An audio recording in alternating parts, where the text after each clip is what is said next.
মুরগির মাংস তো আমরা সবাই পছন্দ করি খেতে, তবে আমার মায়ের হাতের মুরগি গিলা কলিজের সাদা বোনার রেসিপিটি ততটাই পছন্দ হবে আমার বন্ধুদের যদি বাসায় একবার রেসিপিটি ট্রাই করো। কোনো রকমের ভাত অথবা রুটি ছাড়া 1 থেকে 2 বাটি এমনি এমনি খেয়ে ফেলবে, এতটা সুস্বাদু হয় রেসিপিটি।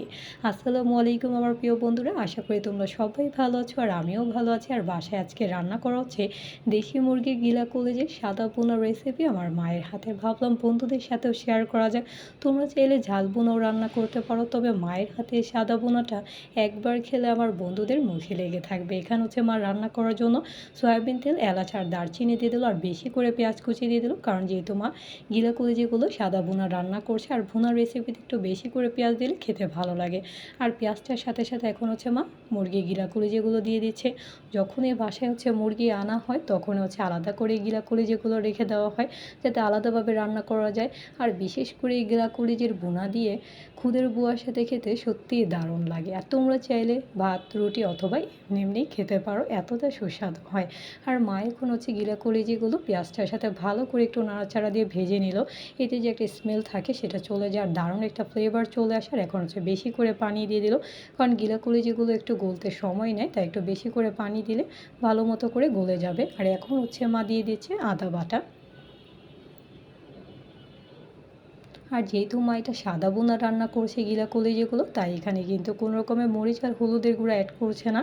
তোমরা কিন্তু অবশ্যই একবার হলো ট্রাই করবে, এতটা সুস্বাদু হয় যে বলে বোঝানোর মতো না। আর এখন হচ্ছে মা পরিমাণ মতো লবণ দিয়ে দিল, দিয়ে আবার হচ্ছে ভালো করে নাড়াচাড়া করে নিচ্ছে। আর মা সবসময় হচ্ছে যে কোনো রেসিপি খুবই কম উপকরণ দিয়ে ইজি ওয়েতে রান্না করে, যাতে আমার যে কেউ বন্ধু অনায়াসে রান্না করে ফেলতে পারে। আর এখানে হচ্ছে কিছুক্ষণের জন্য ঢেকে রাখলো আর ঢাকনাটা তুলে পানিটা যেহেতু শুকিয়ে এসেছে তাই বেশি করে হচ্ছে কাঁচামরিচ দিয়ে দিল, কারণ কাঁচামরিচের কিন্তু আলাদা একটা ঝাল ঝাল স্বাদ আছে। আর এরকম সাদা ভুনার রেসিপিতে যদি একটু বেশি করে কাঁচামরিচ দেওয়া হয় এটা খেতে কিন্তু সত্যি স্পাইসি লাগে আর খেতে দারুণ লাগে।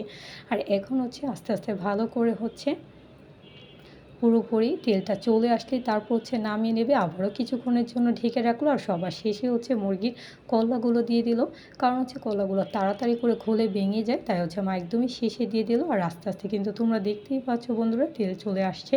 আশা করি আমার বন্ধুদের কাছে আমার মায়ের হাতে এই মজাদার রেসিপি মুরগি গিলা কলিজের সাদা ভুনাটা ভালো লেগেছে। তোমরা কিন্তু বাসায় একবার হলো ট্রাই করবে, লাইক কমেন্ট শেয়ার করবেন। আজকে এ পর্যন্তই, নেক্সট ভিডিও দেখা হবে next video. Thanks for watching my video. Allah হাফেজ।